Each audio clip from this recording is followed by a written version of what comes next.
Video like जरूर कर लीजिए और ऐसे वीडियो लगातार फ्री में पाने के लिए चैनल को तुरंत सब्सक्राइब कर लीजिए और बेल आइकन को जरूर टैप कर लीजिए ताकि आगे भी सारे वीडियो आपको मिलते रहे। यूट्यूब में फॉलो करते हैं तो प्लीज ये वाला फ्री टेलीग्राम चैनल जरूर ज्वाइन कर लीजिएगा। सारे नोटिफिकेशन सारे अपडेट यहीं पे आते हैं, ध्यान रखिए।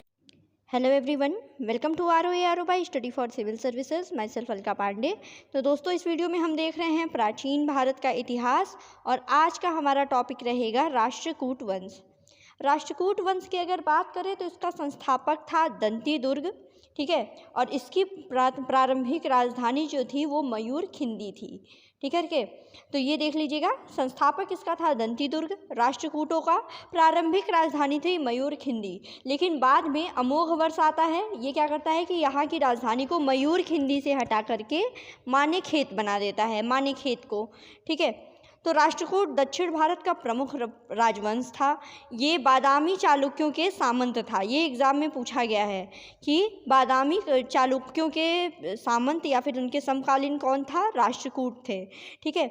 और बादामी के जो चालुक्य थे, इनका विनाश भी राष्ट्रकूटों के द्वारा ही किया गया है।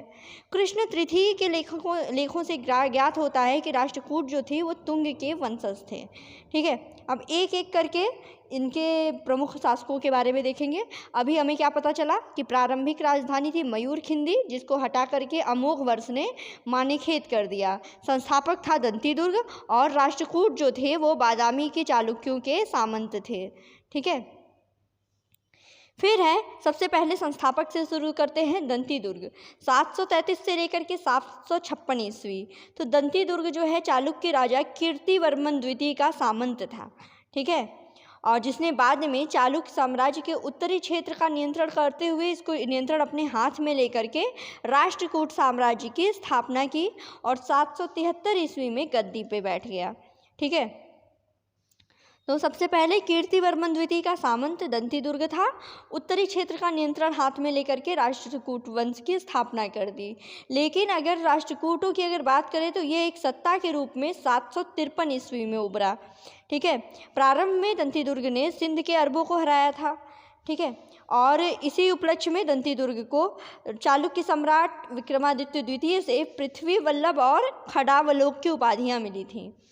संजन ताम्रलेख के अनुसार दंती दुर्ग ने उज्जैन पर अधिकार करके यहाँ हिरण्य गर्भदान यज्ञ किया था, इम्पॉर्टेंट है।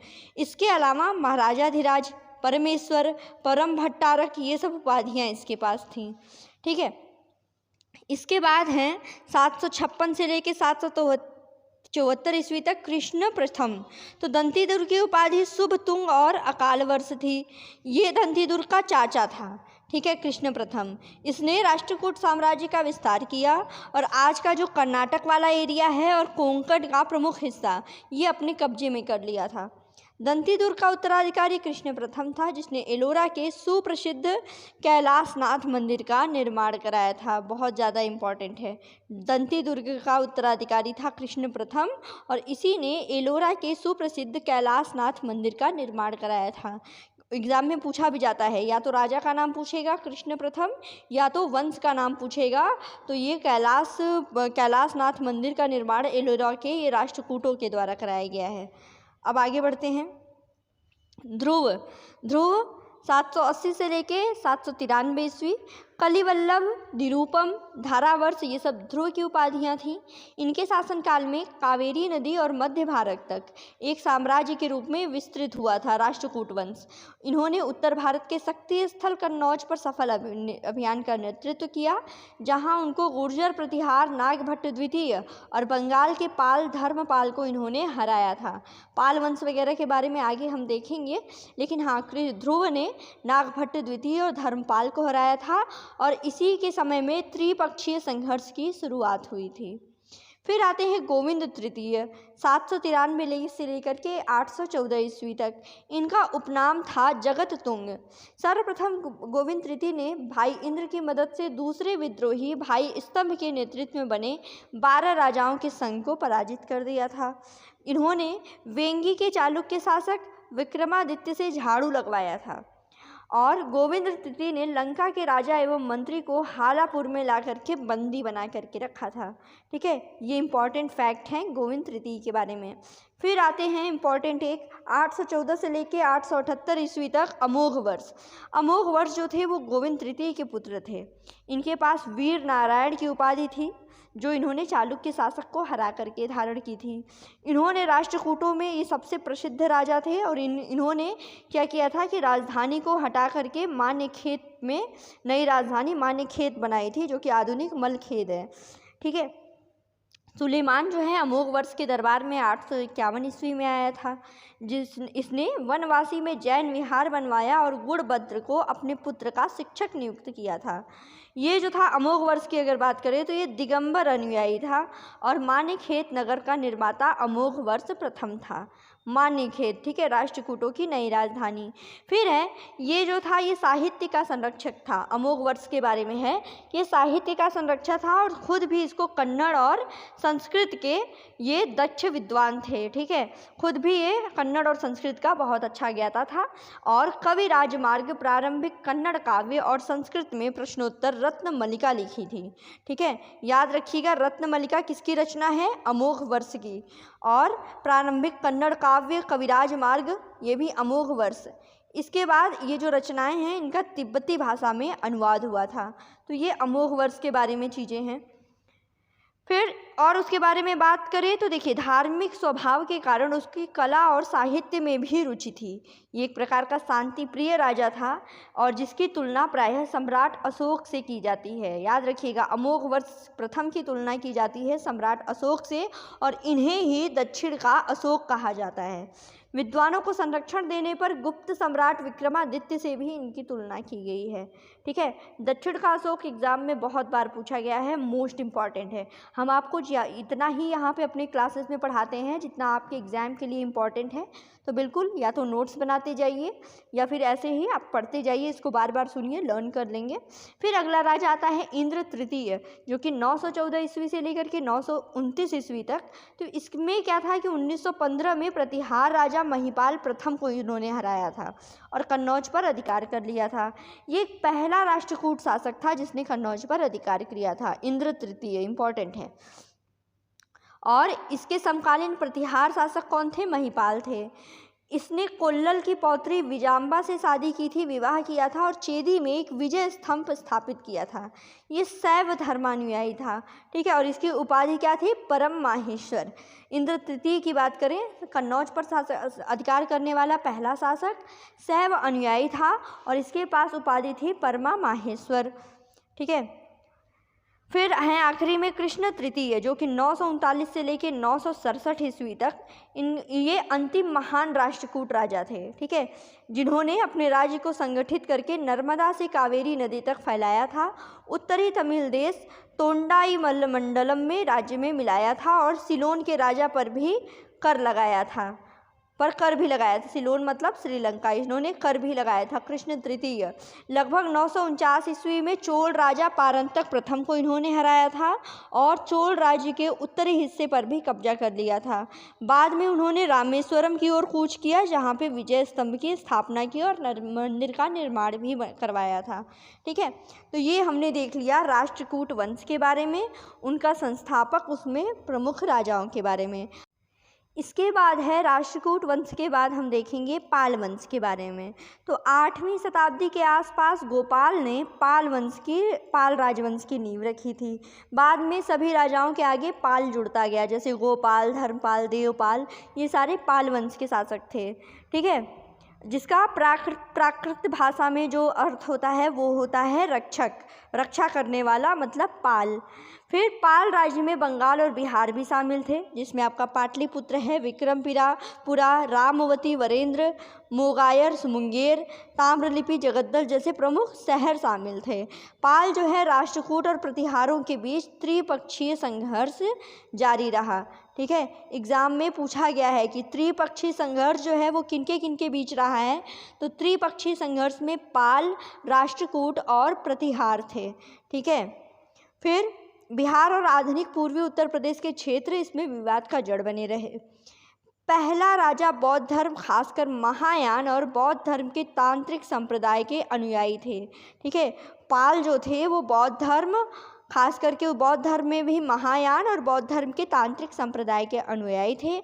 उत्तर भारत में मठ विहार मंदिर बना करके इस धर्म को बहुत ज़्यादा बढ़ावा दिया और तिब्बती बौद्ध धर्म में भी अभी भी पाल विरासत परिलक्षित होती है। ठीक है, एक एक करके देखते हैं। सबसे पहले शुरू करेंगे संस्थापक से। ठीक है, संस्थापक कौन थे? गोपाल, जो कि 750 ईस्वी लगभग ये कट्टर बौद्धवादी था। ठीक है, बौद्ध विद्वान तारंथा के अनुसार गोपाल ने उदांतापुरी में प्रसिद्ध मठ का निर्माण कराया था। धर्मपाल के खमीरपुर ताम्रलेख के अनुसार गोपाल ने मत्स्य न्याय यानी अराजकता का काल से लोगों को बचाने के लिए पाल राजवंश की स्थापना की और जब वह क्षेत्र के प्रतिष्ठित लोगों द्वारा सीधे तौर पर शासक निर्वाचित किए गए थे।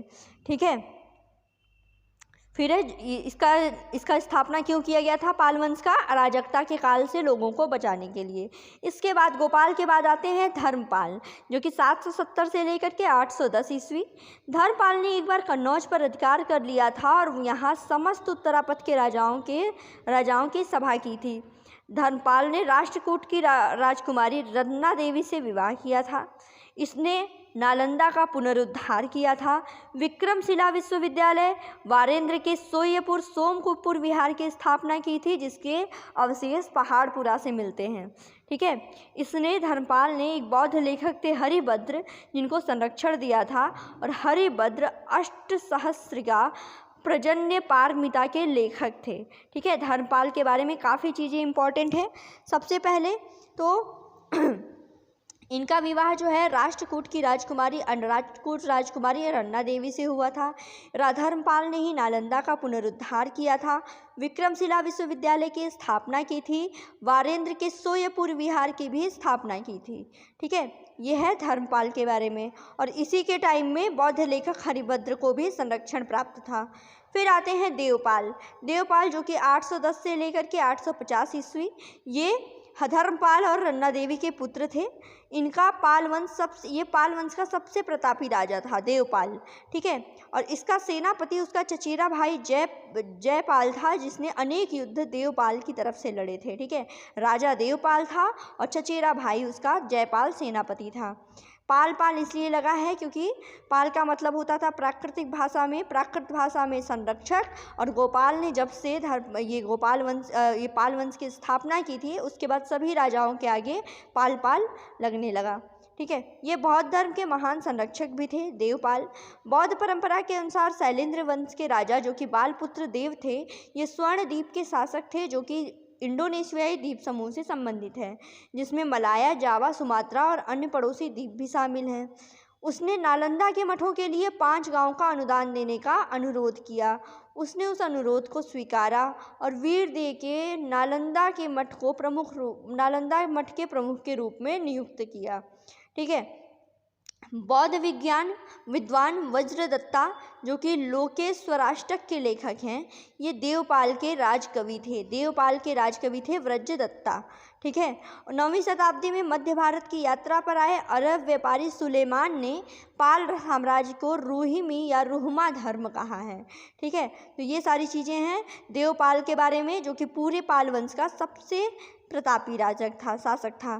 फिर आते हैं महिपाल प्रथम, जो कि इसमें राजेंद्र चोल ने विक्रम चोल के नेतृत्व में 1023 ईस्वी में अपनी सेना बंगाल भेजी थी, इन्हीं के महिपाल के ही समय। और विक्रम चोल और सेनापति दंडनाथ ने महिपाल प्रथम को हरा दिया था और यहाँ से गंगा जल चोल राज्य में ले गए थे। सरनाथ लेक काशी क्षेत्र पर महिपाल के अधिकार का सूचक है। ठीक है, तो ये हमने देख लिया महिपाल प्रथम के बारे में।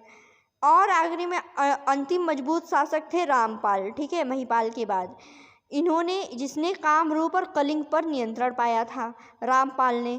और 11वीं शताब्दी में पाल का फिर से भाग्योदय हुआ। रामपाल ने राष्ट्रकूटों की मदद से कैवर्त वंश के भीम से वीरेंद्र जीता था। वारेंद्री और रामपाल अपने मामा मथेन देव की मृत्यु से इतना दुखी हुआ कि मुंगेर में गंगा नदी में डूब करके इसने आत्महत्या कर ली। ठीक है, बाद में 11वीं शताब्दी आते आते बहुत से क्षेत्रों में विद्रोह के कारण ये जो पाल वंश है बहुत कमज़ोर हो गया था। पाल साम्राज्य को सेन राजवंश ने नष्ट कर दिया था। सेन राजवंश ने बंगाल के इतिहास की अगर बात करें तो पाल काल जो है वो स्वर्ण युग माना जाता है। ये जो पाल शासक थे ये कुशल राजनयिक थे और सैन्य विजेता थे, ठीक है। और अपनी सेना में विशाल हाथी इनकी जो है काफ़ी ज़्यादा उल्लेखनीय है, ठीक है। तो ये हमने कंप्लीट कर लिया राष्ट्रकूट वंश और पाल वंश। आगे देखेंगे अगले वीडियो में। Thank you so much.